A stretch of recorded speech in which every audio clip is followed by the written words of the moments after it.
would you rather, take a medication to stop the acid reflux and just, mask that symptom, or change your diet and lose weight and, do all the things that are harder?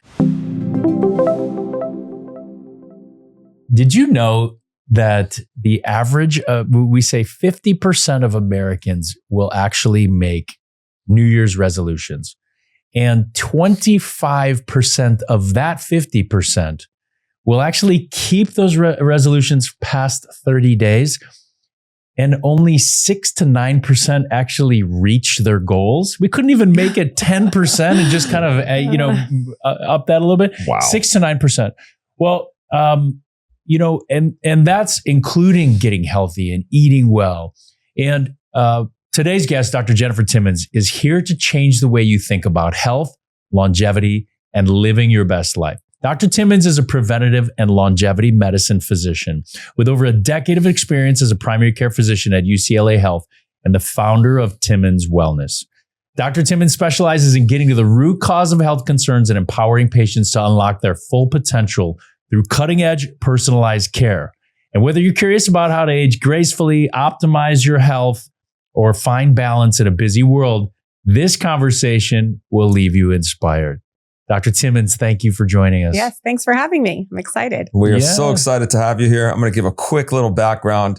Born and raised in Colorado? Yep, Boulder, Colorado. Came out to sunny LA and never went back. Yep. Went to undergrad at UCLA? Pitzer College. Pitzer, sorry. It goes to show you how my memory is. And then med school at SC, Keck University, which is really fantastic school. And then residency at UCLA. Yep.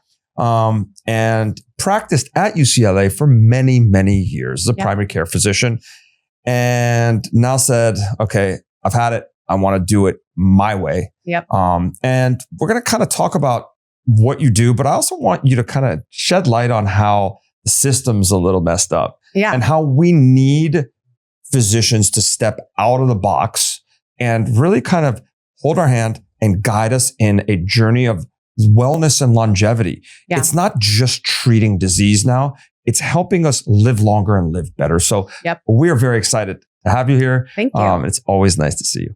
Great. Yeah, listen, tell us about your journey. I mean, what inspired you from practicing traditional medicine? All of a sudden you woke up one day and said, all right, I've had enough and I'm transitioning now to more personalized care. So I really wanted to provide the best quality care that I could. And working in a traditional medical practice, I just felt more and more like I wasn't providing good care and I couldn't stand behind the care I was providing. And partly that was because of in an insurance-based reimbursement system, in order for a practice to be profitable, they have to squeeze the patient visits to be shorter and shorter and shorter. And for example, I'd have 15 minutes to see patients when I was at UCLA, and that just doesn't give enough time to really get to know patients, to get to know the issues that are going on, and to give much of a treatment other than a quick fix thing like a prescription medication to mask the symptom that they're having, versus take the time to explore the root cause of what's going on, and then a treatment where it might be change your lifestyle and coach you into eating better. And that takes a lot more time. And so I just felt like I wasn't able to provide the quality of care that I wanted to. And I didn't feel like I was helping make people healthier. I was just trying to people were just getting by. And I didn't feel good about that kind of care. And I was also getting burned out and wanted to start a practice that was better for the patients and better for myself and kind of better all around, that could really help people get healthier and not just get by and be masking their symptoms with medication. Right. I thought it was so interesting. I talked to my father. He's 75, 76 years old, and he was going to his physician.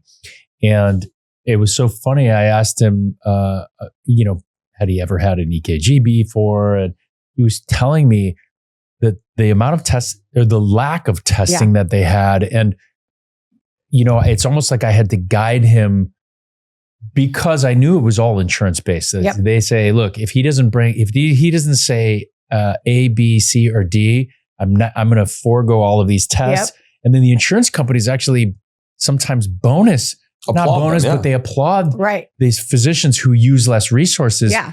But they're not really doing anything or changing a lifestyle. And my dad would come home and then he would ask all his medical questions to me. Yeah. And I'd say, okay, look, I totally understand. I'm happy to answer those. But at the same time, when you go to the physician, what are they doing for you? And I was appalled at the lack of personalized care. So I totally get where you're coming from. And the sad part is if you want to order a bunch of tests, sometimes it's not granted. Right. Like you're not able to do it. It happened to me last week. The insurance company won't pay for it. I wanted to order a mammogram on a gal that was 32 years old. Yeah. And they said, absolutely not. Yeah. And I was like, well, I feel a lump.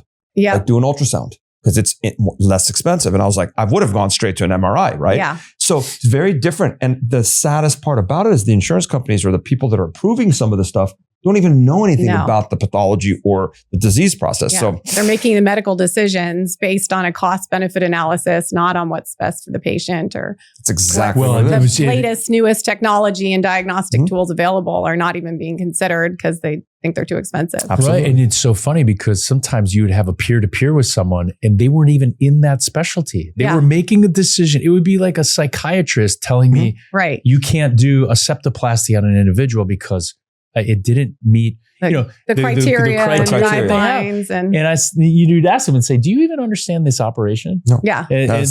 It was honestly crazy to me. So with that said, this perfect question is, we've talked about the limitations of traditional healthcare. Yeah.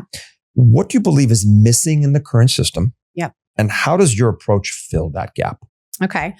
Well, so I really think that in the current system, it's kind of a one size fits all. It's based on these guidelines. So a personalized approach that not only is personalized, but helps empower patients to realize that they're responsible for their own health, that their habits are going to create their health or illness, and to help empower them to get educated, to make choices that are going to be healthy for them and help guide them in their own health journey. But give them ownership and empower them to do it, which I think everyone kind of wants the quick fix, and the medical system is the quick fix. Like, would you rather, take a medication to stop the acid reflux and just, mask that symptom, or change your diet and lose weight and, do all the things that are harder? So it's hard, but I think changing the system to personalize it and you're 100% right. I mean, think about it. Have people take ownership. These GLP agonists are the perfect example of that, right? Yeah.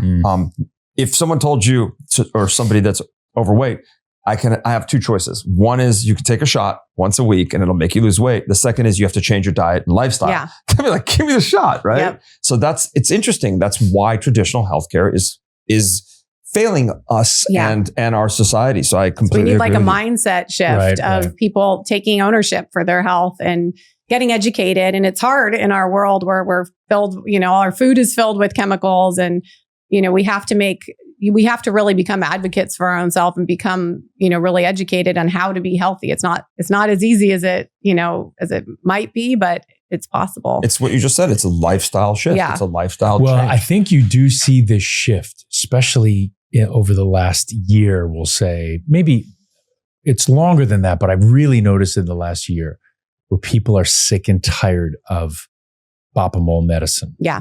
They're sick and tired of taking prescriptions, and you see more people saying, all right, I'm more active. I'm watching what I eat. I'm doing these things.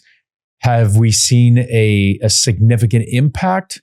It may take a little longer, but I think it's right. You have that mindset, that whole paradigm shift where now we're looking at things differently. So, you go to the grocery store, you do see more people kind of looking at the back to see what ingredients are in there. And even parents looking at kids' lunches. Mm-hmm. Now we're looking at them saying, all right, what are the ingredients that are being given to my kids? And I remember even in our preschool, they were using food from the Whole Foods. And so all the parents were like, oh, I feel so much better. Whereas years ago, we were like, of course, give them the hot dog. Get Costco. Of course, whatever. It didn't matter. So you started Timmons Wellness.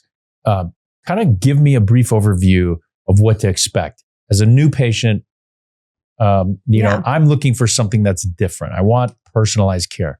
Yeah.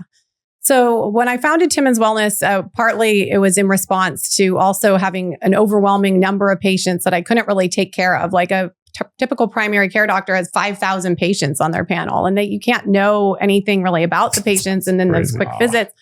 So basically, I created a model where I could have a really small number of patients that it's like I say, it's like, having a doctor in the family. So I'm going to get to know them like they're my family member. They can call me, text me with little questions. They can, ask me for advice anytime. And I really get to know, what are they eating? What are they stressed about? How are they sleeping? What medications are they on? What interactions are those medications going to have with other, the other medications, and really get to know them. So basically I created Timmons Wellness so I could have that small number of patients. So basically, when you become a patient, you sign up for a year sort of annual membership, and you become one of the members. And then in that, you sort of have unlimited access to me. And then we work on sort of preventative health. So we'll do a huge sort of diagnostic panel with your first visit. That's a big, huge blood panel where we check, let's say, like 150 biomarkers. Compared to when you go to your doctor for a regular physical, you might get like 10 checked. You're right. So we check really in depth, like nutrient deficiencies, inflammation markers, autoimmune markers, just really take a deep dive into what's going on. And maybe they're a healthy person and everything is generally in range, but we see that, okay, well, vitamin B12 is in range, but it's really to optimize your health. It should really be up at the top of the range, not down here. And so really kind of picking it apart with a fine tooth comb and looking at ways to optimize based on that information. But there's also advanced. So we'll do that blood panel. We'll do advanced cardiovascular screening that isn't typically done in an insurance-based model. We'll do advanced cancer screening that isn't typically done. So we get really a really good sort of preventative sort of deep dive into everything that could be going on under the surface, and then work to fine tune those problems and correct them before they become a big problem. Right. And what I find fascinating is they don't come to you. Yes. So I wanted to make a model that kind of took out all the extraneous stuff that was unneeded. So basically my patients, all go see them in their home or at their office or wherever they want me to come meet them. So I meet them where they're at, which also helps me get to know them better and is more personalized. I have a phlebotomist. Think about this to the viewers and listeners. You have a physician of this caliber coming to your home. You can't get more personal care than Amazing. that. No, it really is. And it makes it's enjoyable for me to get to know them, and it makes it not feel like work. It's like me taking care of my family members. So yeah, I'll come to their home. I have a phlebotomist and nurse that can come draw their blood from their house, give IV vitamin packs or, the other IV medications that we want to do at home. So basically do everything at home that they could do, in the office, but I'll bring it to you at their home. Phenomenal. It has to make people feel a lot more comfortable. Because you know how in med school we were taught about the white coat phenomenon, and how as soon as you walk in, blood pressure goes up, and you're in someone's office, and it just makes them feel like so. It must make people feel a lot more comfortable in not only being treated, but also just kind of divulging all of what's wrong. And hey, here, help me. You're sitting in your own chair at home, and so I find that to be great. I don't know of many models like this. How has it helped you in treatment, and compared to what we were doing before, how much time you have with each individual? And has it been tremendous? So I feel like I can really do a lot of the health coaching that takes time to understand what the patient's health habits are that need changing, for one, and then help them to guide them to making those choices, whether it's they need to work with a nutritionist or just with me to get more information of what to eat and how to eat and what to exercise, what's the most optimal plan for them specifically to exercise. And I think doing sort of spending the time and energy to do these advanced diagnostic tools really dials in a really super personalized plan where we're focusing on the right things. So like doing, for example, there's genetic testing that we can do that can tell, whether someone's going to respond better to endurance training or weight training. And then, so they're not wasting their time doing something that genetically they're not as optimized to do. Or smart. Let's say they're not sleeping well and the genetic test shows that they're slow metabolizers of caffeine. And so they, instead of like stopping, drinking caffeine at 5 p.m., they have to stop at noon because it takes them 12 hours to metabolize caffeine. And that's what's causing their sleep disturbance. Or so simple, right? So simple, yet so effective. Yeah. And it's, and you don't look at these simple things. Wouldn't be found in traditional medicine. No, never. Like, it's like when we went down to HLI and they actually, so we went down to a place and they did a bunch of screening for us. And they would tell us exactly what you said. Yep. Do you metabolize certain medications faster or slower? And it's so important if you're taking medicine, number one, or if you're treating someone with any medicine. I think it's so important. And pharmacogenetics. And forget about even the pharmaco stuff. Just simple daily caffeine, right? Yep, exactly. It's brilliant because these are the simple things that we just look right past. Yeah. No one teaches any of this to you in medical school. Right. And the tests are available. They're on the market. They're not even that new. There's tons of research. They're science-backed. Brilliant. And it's just that they're not being utilized because they're not paid. You know, the sort of bureaucratic machine of medicine has not adopted them into the guidelines. The insurance company doesn't want to pay for anything new.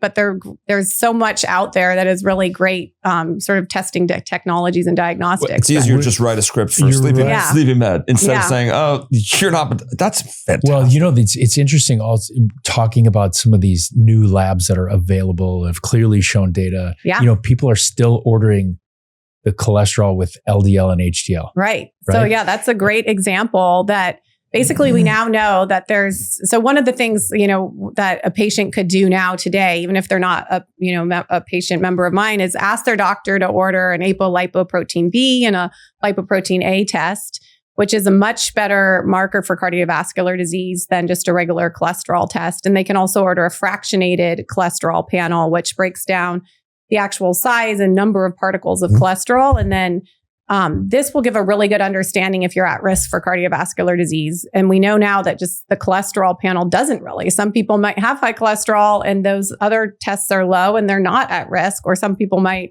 have lower. We're started on a statin based off of those numbers that no longer apply. Right. And the general public of doctors. Yeah. We're not talking about the general public. They don't even understand this. They don't even know this. I mean, the fact that we know it is because we went down to that, because I wouldn't have known this. Right. No, you have to train after medical school to learn these things. So the example with this, I have a patient who had been seeing his cardiologist every year. He has a family history of heart disease. So he knew he had a little bit of elevated risk. So that's why he was seeing a cardiologist and had been getting the standard, probably even above the standard of care, getting like an EKG and a stress test every year, which is kind of the standard if you have a little elevated risk. And everything had been normal. He'd had a cholesterol that was a little elevated, so they treated him with a statin. And that was it. So when I saw him, we did these other markers, the lipoprotein B and lipoprotein A, and they were really elevated, super high. And so then I did another test that's called a clearly CT coronary angiogram. And it's basically a test that looks at the heart vessels that feed your heart muscle. So it can tell if you, it looks at actually how much plaque you have in the vessels. And then it uses an AI overread to distinguish the quality of plaque. So is it plaque that's healed and is like really stable, or is it a type of plaque that's really inflammatory and it's about to clot off the whole vessel and cause a heart attack? So I found with him, he had a 90% occlusion in his LAD, which is the main vessel that feeds your heart. They call that the widowmaker because if you have a heart attack there, you're dead right away. So we got him urgently in to get a stent, and he had a stent placed. And when I was talking to I found a new cardiologist for him that was more aware of what these newer tests are. And when I was talking to his old cardiologist, he said, wow, how did you know to, do this test? And I said, well, he had these elevated markers and we checked, and he's like, yeah, that was, I would have never checked that test on him because all his other regular routine tests were normal. But it's crazy. Just using these technologies that exist saved his life. Now, what you're talking about is different than just a calcium score, right? Yeah. Because you're doing dye and you're looking at the vessels, and then on top of it, you're superimposing AI. Yes. So, wow. And a calcium score is still better than nothing. It's still better than this sort of standard of care. But what the calcium score tells is if you have calcified plaque in your arteries. And the calcified plaque is a healed plaque. So you might have healed plaque that's very stable and isn't really going to rupture and is, so it does tell you have plaque, some healed plaque. So it's better than knowing nothing. But if you could also, look at the actual amount of plaque and the quality of plaque, it's even better. But did he have a calcium score before this or no? He had a calcium score and he had like 30% okay, healed so it wasn't plaque. So it wasn't that bad. And his plaque that he had, that was soft plaque. So it wasn't healed. When we did the other test, it was soft plaque that was not inflammatory. You fully miss it, right? They missed it on the CT coronary. So cool. the angiogram does have dyes. That's, you have to assess the risk benefit. But if you do these other markers, that it's a blood test first, and you see those are elevated, it justifies, getting the other test. But yeah, so it was basically missed on the CT calcium score. So going down all of what you're talking about, is this what we call functional medicine? Yes. Or what? Educate our listeners on what functional medicine really is, because it's thrown out there a lot, and you have Mark Hyman, who's like the king of it right now. Yep. What is it for the listeners and the viewers as to what it really means? Because John and I have an understanding, but the rest of the people listening don't. I mean, even me, when I was sort of going into this and taking, getting certified in functional medicine, I'm like, how? It was hard for me to explain when friends and family ask, because it's kind of, there's not one clear definition, but basically what it means is functional medicine is root cause medicine. And what that is, it's trying to use advanced diagnostics that are based, scientifically backed advanced diagnostics, to try to determine the root cause, so the underlying cause of symptoms. So in traditional medicine, it's just, sort of name it and tame it. So you have the symptom and then you treat the symptom. So the root cause is using these advanced diagnostics, like looking at your hormones, looking at your microbiome, using all these advanced diagnostic tools to look for the underlying root cause. And then the second part of functional medicine is using treatments that include lifestyle changes. So changing your diet, optimizing exercise, looking at sleep,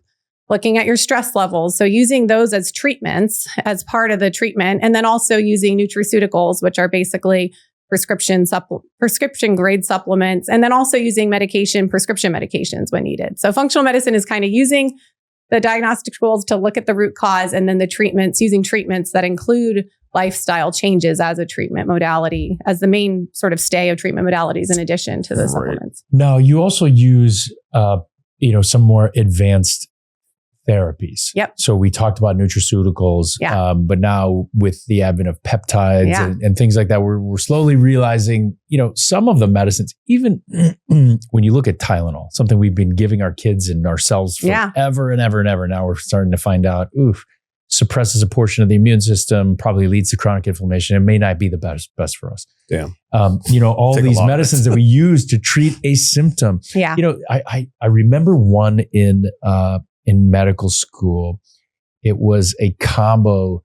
It was a cough agent. It was dextromethorphan plus a cough inhibitor. So it was an antitussive plus it was a mucus. And the professor, I remember even back then, he was like, I don't understand. It loosens up the mucus, but prevents you from coughing. So he said, how do you get this out? It's That's so funny, but these are our medicines. I mean, we're focusing on one symptom as opposed to the root cause. Kind of talk a little bit about how you've used peptides in your treatment programs. Yeah. So you sort of mentioned like these advanced treatments that you can do. So it's very fun that there is a lot out there with, different, there's peptides, there's stem cells, there's all these other treatments, which I think are the fun sort of icing on the cake. Mm-hmm. I also think that sometimes patients come to me and they're like, well, what's the one, give me the peptide that's going to heal, the one hack that's going to heal everything. And I'm like, well, really, you have to get the base, it's sort of like a health pyramid. You have to have your base of your pyramid solid, and the base of the pyramid is your diet and your proper nutrition, moving your body every day, sleeping 7 to 8 hours a night, and managing your stress. So once you have that, then the other things are going to work, because you can't peptide your way out or supplement your way out of a poor diet. But that's so important what you just said. Yeah. And I think people don't understand that. They don't want to understand because it's annoying to have to like. Again, it goes back to the same. It's like the GLP agonist. It's the same thing. Yeah. Just give me the shot and I'll be better. Yeah. But there's so much more that you have to do with it. But keep going. But to answer your question, once someone is kind of has their pyramid really solid, then these peptides are going to work, and they're going to be appropriate to use, and they're going to really help optimize and kind of take you to the next level. So peptides are basically a 25 chain amino acid chain, and they're just protein signals that go into our body and tell our cells to function in different ways. So I've seen some really great success story, or I've had some really great success stories with my patients using peptides. And some of my favorites are one called BPC 157, which is an anti-inflammatory sort of body healing peptide. And it can go to where your body's trying to regenerate and heal and really decrease the inflammation. So one patient I had who had a year-long chronic shoulder pain. I think you guys know this patient. So he'd had pain in his shoulder, couldn't really, his range of motion was very limited. He couldn't move his shoulder very well. It was painful, not sleeping well because of the pain. Had seen, a physical therapist, had seen the orthopedist, and he'd had a small rotator cuff tear. And the orthopedist said, that's the cause. You have to fix the rotator cuff tear, but you can have tears, so sometimes we do MRIs and you find something that might be an incidental finding. So anyway, he was thinking about getting surgery, and I said, well, let's try this peptide. We did the peptide, the BPC, injected actually they're injection medications. The peptides are typically, there's sometimes the oral form. But he did that along with, doing some anti-inflammatory, supplements as well. And after about 3 to 6 months, it was slowly, he kind of was like, oh, I'm not, I'm sleeping well at night. And then after, the pain was reduced. Yeah. And after 6 months, he had the range of motion back. He still had the tear, but the inflammation was gone. And so he had the pain was gone and his shoulder was, is better. It still is 2 years later. So I think that's important. That's a good takeaway message. It's these peptides don't necessarily work with one injection. And it's funny because I took some BPC 157. I was having some pain and I injected it a few times. John actually injected me and I expected it to be magic, right? It's not like a steroid it's not like that, but it does help if you continually use it. Yeah. It took 3 to 6 months for his, It's, insulin is probably the most, famous peptide. Right. That we use. Exactly. A GLP-1. Yeah, now a GLP-1 for sure. So it's common, but you just don't use it once. Yeah. And what other peptides do you like to use? Is there a cocktail that you like to use for people? Do you individualize each person? Run with it. Super individualized because it really depends on what your goals are, what your what you need, and what else is going on in your body. So some of my favorite ones are BPC 157. That's great. Other ones that help with body composition. So CJC and tesmorelin both help you build more muscle and burn fat and help you produce more growth hormone naturally. So great supplements for people that are doing GLP, I guess. Yes. Yeah. Really great combination with that. I should start doing it. Yeah. I love to try out all the things on myself. That's the best way to do it, right? It's like people ask me, you ever had a facelift? So how can you tell me if it's going to work? I'm like, not yet. Yep. I definitely want to lead by example and try out all the things. Smart. But those are great too. So with, helping with body composition, anti-aging, there's some that are like Layke and DSIP, which are really helpful for anxiety, depression, for sleep disorders. Wow. There's ones that I like to use to help with immune system health. And there's one called cerebrolysin that's really great for cognitive health. And NAD is another, it's a peptide, or it's a longevity supplement that you can, it's not a peptide, but a longevity supplement that you can inject. And I'll often do it in a sort of stack with other peptides because you can self-inject it every day. That's kind of probably the best way to do it, or you can get like an IV of it or take an oral precursor, but, it's great for, sort of longevity, all parts of antioxidant. It helps your mitochondrial health. It helps with DNA, regeneration and sort of fragmentation. So sort of cancer prevention, and also helps, I'll use that one along with the cerebrolysin for sort of brain health and for focus and attention, and can really help sort of with cognitive health. And most of the peptides, excuse me for my ignorance, but are they used daily, weekly, monthly? And most of them are just a sub-Q injection, IV. Yeah. How does that work? Most of them are used daily, I would say the majority. And most of the time most of them, you'll sort of do a cycle of them. So either like 3 months on and then that's it, like a treatment cycle, or 3 months on and then a month off. And a lot of that is to sort of stimulate your body to produce what it's trying to stimulate, and then give your body sort of a rest so it doesn't always see the peptide and then stop producing as much, because you get used to having it sort of an exogenous source of it. It was kind of like the testosterone rush. Everybody started taking exogenous testosterone. The problem was it completely inhibited your natural production. So when you were off it, you'd have such a horrible rebound. Yeah. The peptide offers something that's, obviously your testosterone has to be within an acceptable range. Yeah. But it offers a different avenue to try to boost, certain things. So I think these are great options for people.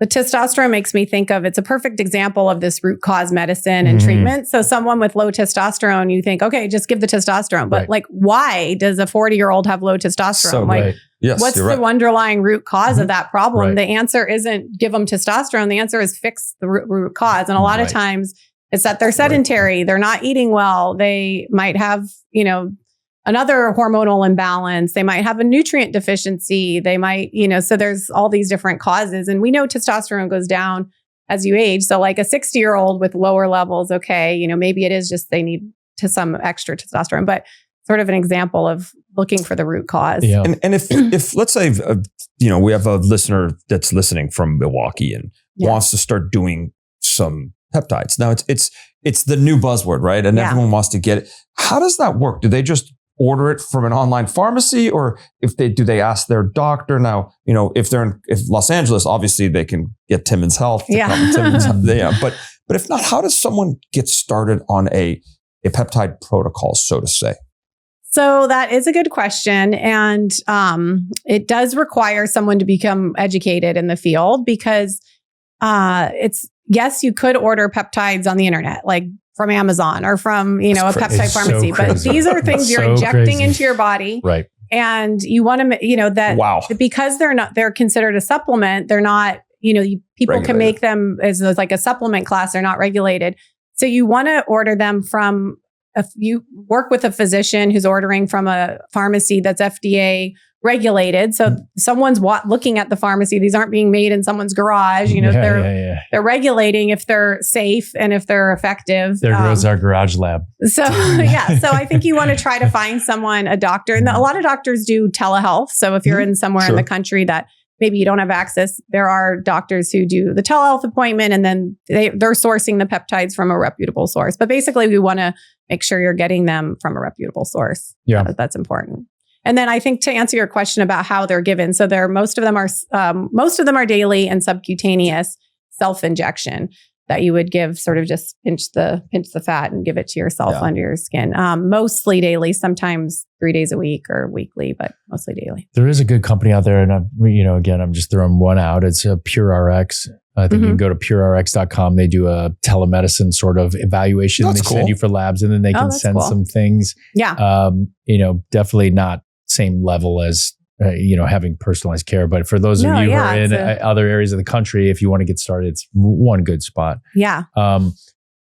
Obviously, as plastic surgeons, we kind of look at this as a way to enhance, the way you look as well. I mean, honestly, if you feel well in the inside and the body is operating at full capacity, then you're going to look well, right? But what could you use? Are there peptides or anything like that will help with skincare and things like that? Where, again, just for those, asking for a friend. Yeah. So I think that you're correct to say that, when people ask about sort of beauty and skincare, my first response is that what makes your skin look good on the inside or on the outside is what you're putting on the inside. That's like the main thing. So making sure you're eating, cutting out ultra processed foods. So foods that have ingredients in them that you don't recognize, can't pronounce, and don't have in your kitchen. That's an ultra processed food. Get rid of those foods. Drink a lot of water. So at least half of your body weight in ounces of water per day. So for women, that's like 2 to 3 liters. For men, maybe even 4 liters. It's a lot of water. Add electrolytes to your water. And then avoiding a lot of added sugar. So when you eat sugar and your blood sugar spikes, you make these advanced end glycation products, which they say they're called age products. But basically what that does is it cross-links your collagen and it hardens your skin. It causes more wrinkles. It causes your skin to become more yellow. So did you watch his video? Advanced glycation end products. He had a great video on ages. And, that's what I learned about him. So basically that is like avoiding these blood sugar spikes is going to help your skin. And then what do you think of those monitors for people to do? Continuous glucose monitor? I think it's a great tool. I love biometric tracking. I think so, like an Oura ring, which I'm wearing right now, helps you kind of track the mine doesn't work anymore. I use it just for sleep for some reason. I need to upgrade mine. It's great. The continuous glucose monitor is a great way to see, because everybody's different too. And it may be that, and it's that, that other people can eat this certain type of meal, but when you eat it, your blood sugar really spikes. Or you'll see when you're stressed, when you're tired, the same meal that you eat every day might be, the carb load gives you a sort of slow spike, but when you're stressed and tired, it's, so that type of data is really helpful. But as far as I did it for 2 weeks, and it showed I could eat carbs and everything else unless it was bread or rice, and I would spike through the roof. It's interesting because you watch it on your phone. It keeps it track. But those two things. So now if those are presented to me, I try to eat a little less. And the only reason he did it is because he has a family history of diabetes. Yeah. Because someone looked at him, they'd be like, and his numbers were fine. But he's like, let me see if there's something that's kind of. Well, and that's the thing too. Like, we don't always want to wait till there's a problem to do the prevention. So get that data now, even though you look like you don't need it. And then you find out these things that now you're going to change your habits to help prevent diabetes based on the information you got. Yeah. And these are really interesting points, because even if you don't have access to the best doctor in the world, even if you don't have the ability to get peptides even, you do have the ability to use technology in your favor. You do. And there's and like the continuous glucose monitor can be actually approved by insurance too, right? Mm-hmm. So there's a lot of ways, even the Apple Watch or any of these move that will push you to move more or make you realize some of the things that you're doing that are causing your issues can really, really help. And it empowers you to take control of your health and to realize that the things you're doing are impacting your life and your health, and to have that data in front of you so you can make informed decisions. Some people want to be blind to it. Yeah. But I think it really helps when you actually see everything right in front of you. Yeah. Okay, if I'm walking more, how's everything? Right. And it's amazing how it'll say time to stand. Yeah. And you're like, I couldn't. I was on a plane yesterday. Get up there. So it's interesting. I read a study recently about if you're sitting for 8 hours a day, if you stand up and do 10 body weight squats once an hour, so 10 squats once an hour over your 8-hour day, that's better for your metabolic health and your blood sugar, and then doing a 30-minute walk at the end of the day. Okay, we're doing that for people, because people think like, I don't have time to exercise. I don't have time to go, do a 30-minute walk, but like that takes half a minute. It's true. Every half a minute each hour of the day, and that had a bigger effect on your blood sugar and on your metabolic health. That's true. Peter Attia's book, he comments on that. He said, look, we talked about there's stressing your body and cold plunges and hot saunas or whatever. And he's like, there's nothing like the exercise component. Yeah. There's nothing like that. If we could put exercise in a pill, it would be the big, I just saw that they have one peptide Matsi, maybe? Yeah. Matsi. I saw that there's a pill that's coming out that when you take it, it's equivalent to exercising for 45 minutes or an hour. So I don't know if it just makes your heart beat out of your chest. I wonder if it's an oral version of Matsi. Yeah, maybe. I saw it on Instagram, so it can be maybe not true. Yeah. Wait, you never know. You never know. One thing I wanted to mention, just back onto your question about the skin, I didn't get to say, was that the other things I sort of mentioned what you put on the inside, but the other things I really like is, as far as a peptide, is GHK-Cu. Love it. GHK is one that can help with hair, with skin, collagen. So that's a great beauty and skin peptide.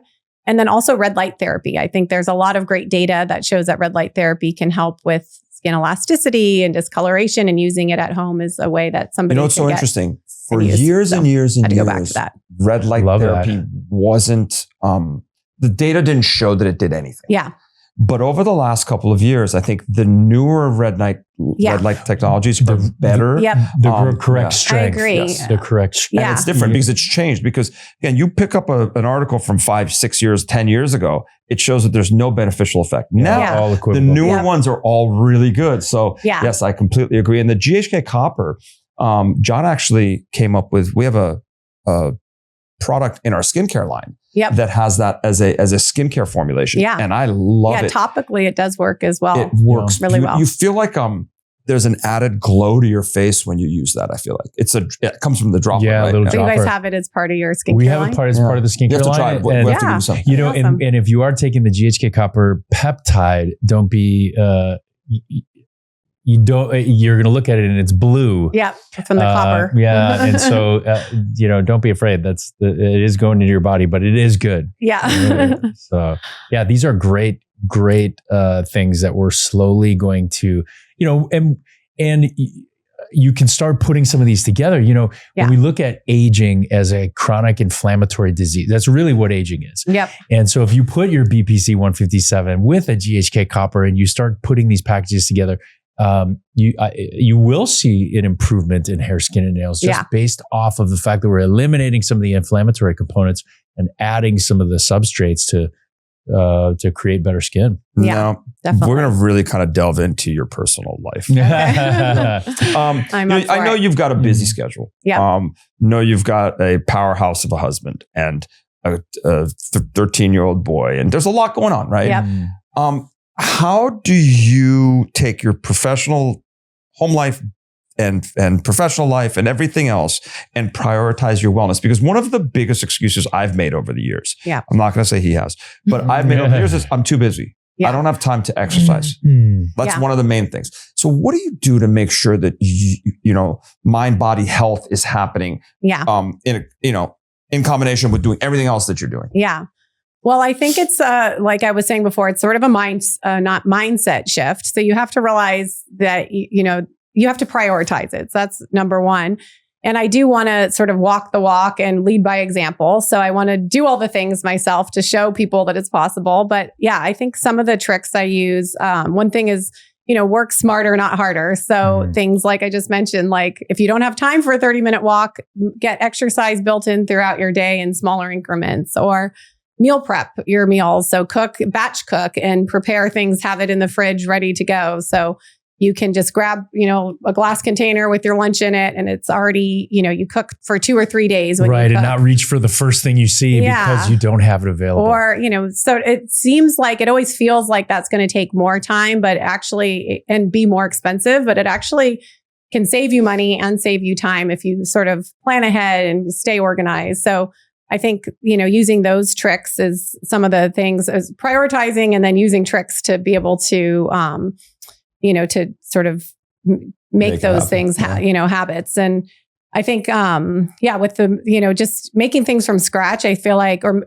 cooking at home, it is hard. It is a hard sort of mindset shift. But again, doing the prepping, or my son is, like you said, is 13 and he's wanting to drink these protein shakes. And I was like looking on the market for everywhere for a healthier version of a pre-mixed protein shake. And I was like, all of them have junk ingredients in them. Right.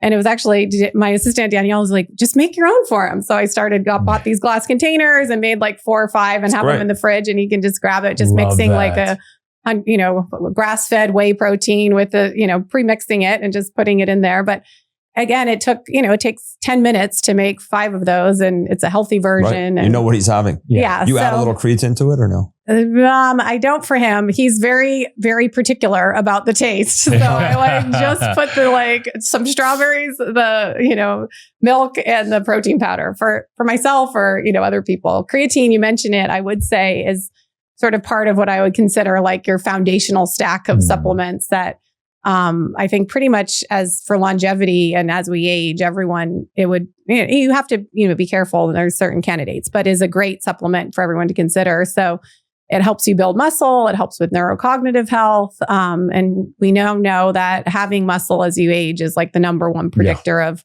longevity. So anything you can do to help maintain you lose like 8% of your muscle per year after the age of 40. So anything you can do to help hold on to that muscle is going to be great. So creatine is a great supplement. I also like high dose omega-3. So like 4,000 milligrams of omega-3 per day. Okay. Probiotic is good for a lot of people. Magnesium. Most people are deficient in magnesium. What type of magnesium? So magnesium comes in there's at least 8 different forms of magnesium, like magnesium bisglycinate, magnesium citrate, magnesium oxide. So depending on if you're trying to treat a certain issue, like you have, if you're having an issue with constipation, magnesium citrate's really great. Yeah. But if you're just using it for overall health, getting a combination product that has multiple types of magnesium in it is one that I would recommend. I like a brand that has like 8 different types of magnesium. Nice. And then also vitamin D with K2 to help it be absorbed. I think that's kind of sort of a baseline. If someone's looking to start some supplements and they aren't taking any, those are sort of a good basic. That's awesome. Yeah, these are all great things. I can keep you on this podcast for the next 3 hours. This is really hard to do, but what's one piece of advice you would give someone who's searching to really start this wellness journey, to take control? Yeah. Where you say, all right, this is what I would recommend. This is where I would start first. Yeah. So that is a hard question. And I guess when I'm thinking about it, I would say just start. So get started, because I think a lot of people they're listening to this and they're like, oh, this is so overwhelming. I eat all the processed food. I don't do extra. And it's like it just feels overwhelming to start. And they're like, I'm never going to be able to do that. Like it took me a long time to get to this. I wasn't always doing all these things all the time. So my advice would be just start. So pick something that resonates with you, a little piece of health advice, like, oh, I don't drink any water. I'm going to start drinking water. Pick one little small thing that's the healthy place to start, and just do it and commit to it and do it it takes 3 weeks to change a habit.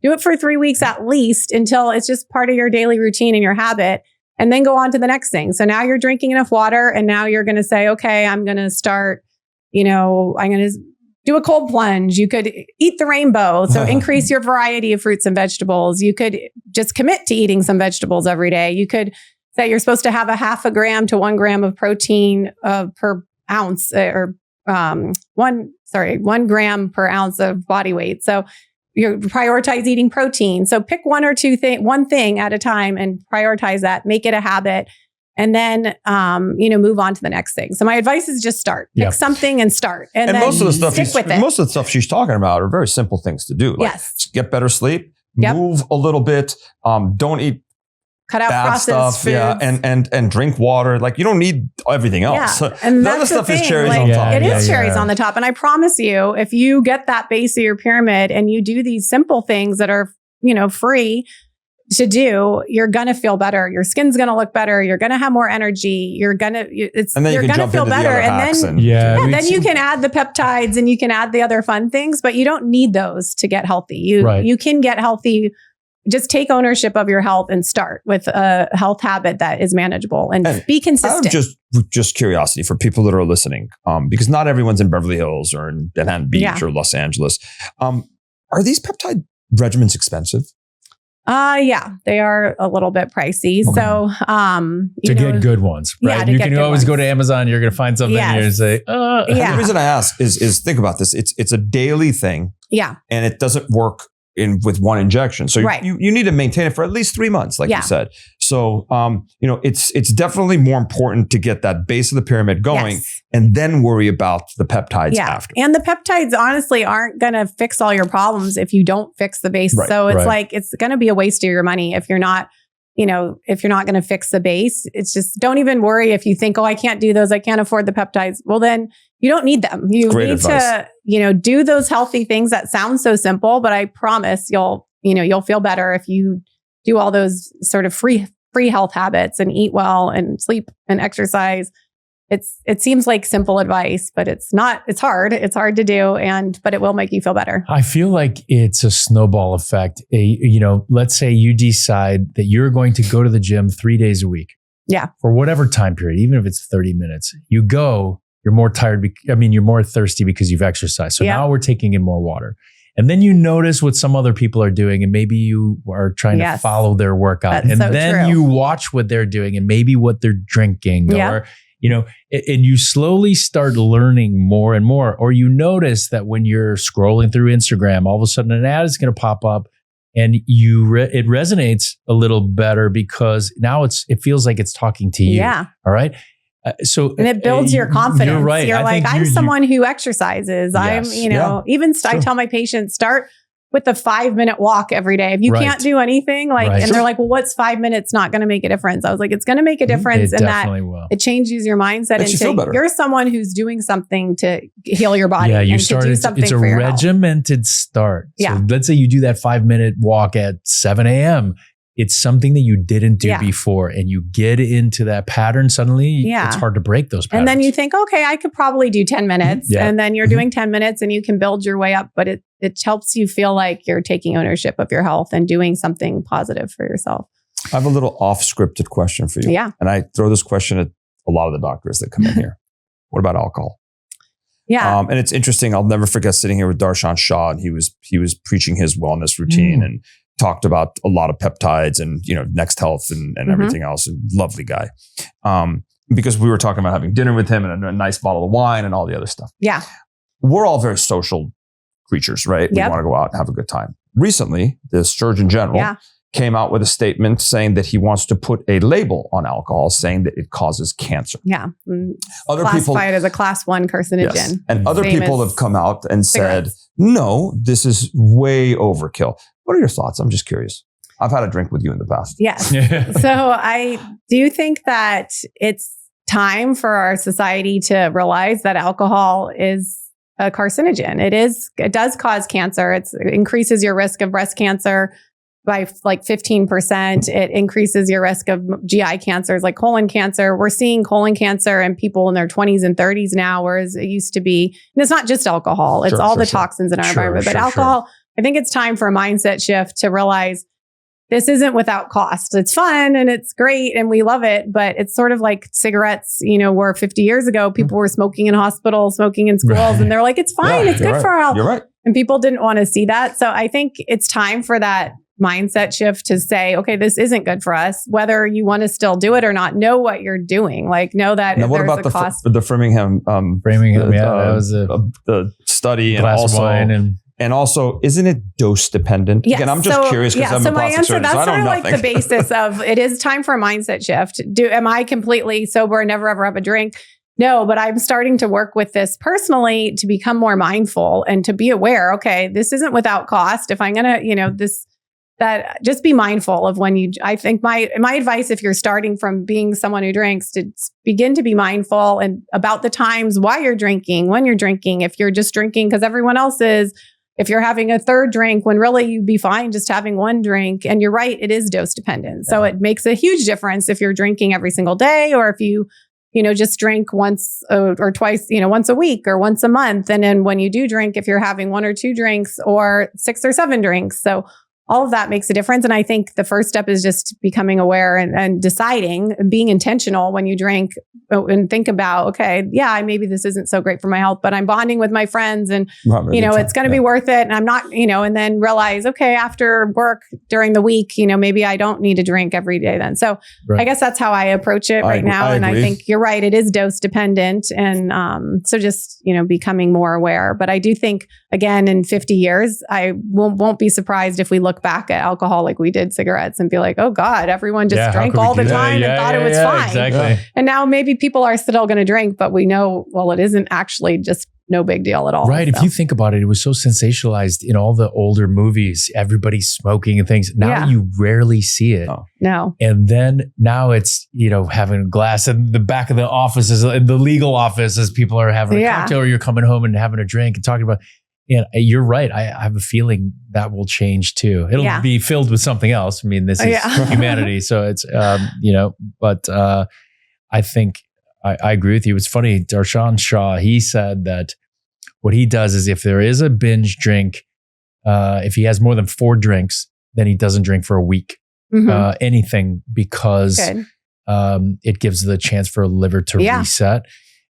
which is, I think that's kind of that's how I've lived my life. I rarely, there's never weekday drinking because again, our jobs don't allow us to be going out drinking. But again, on the weekends, to me, it's a couple drinks and you go on and it's nice. It's social. It becomes a social thing, not just like. I think we're hoping you'd say that's okay. I think again, drinks is like drink smarter, like maybe not harder. Drink smarter, not harder. So have like a drink and then have some water and then just evaluate, like maybe don't have the next one right away, just. No, it's true. Just being more mindful of it, I think, is a good place to start. But I think moderate to a small amount is definitely going to be less harmful than everyday drinking, which before, as I was taught in medical school, 7 drinks a week for a woman and 14 drinks for a man was fine. And that was what's fine. Absolutely. So that's changing. So it improved your heart health. As long as it was red wine. And they kind of realized, I think, they've relooked at some of those studies and realized maybe where that data, was looking at, that they were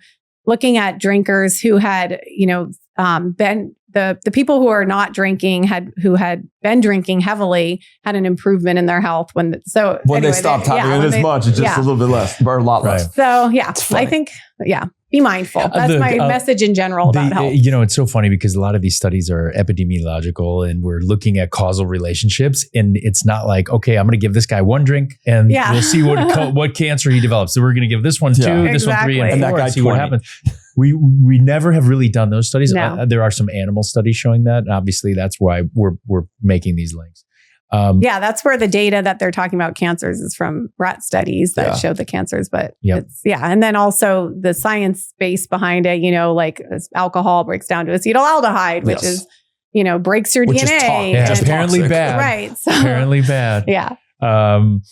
What's next for Timmons Wellness? So I have a lot of big plans. So some of it is expanding my social media, kind of trying to get my message out to more people. And not everyone can be sort of a part of my membership, but I want to give the information more broadly. So kind of expanding that. Potentially, maybe doing like longevity retreats and perfect. We'll go on Cabo. Exactly. Partner with you guys at your center in Cabo. You have to definitely come down there. It's great. Maybe do like my own supplement line or a cookbook that's focused on like disease, either, you look up something by recipe for like recipes that help with certain conditions or with certain like nutrient deficiencies or something like that. Are you a good cook? I like to cook. There you go. I love it. Yeah. That's wonderful. Awesome. If you like this video, you're going to love this one. Too lazy, can't cook it, too much work. No, I don't want to do this. Right. So the missing link was the food.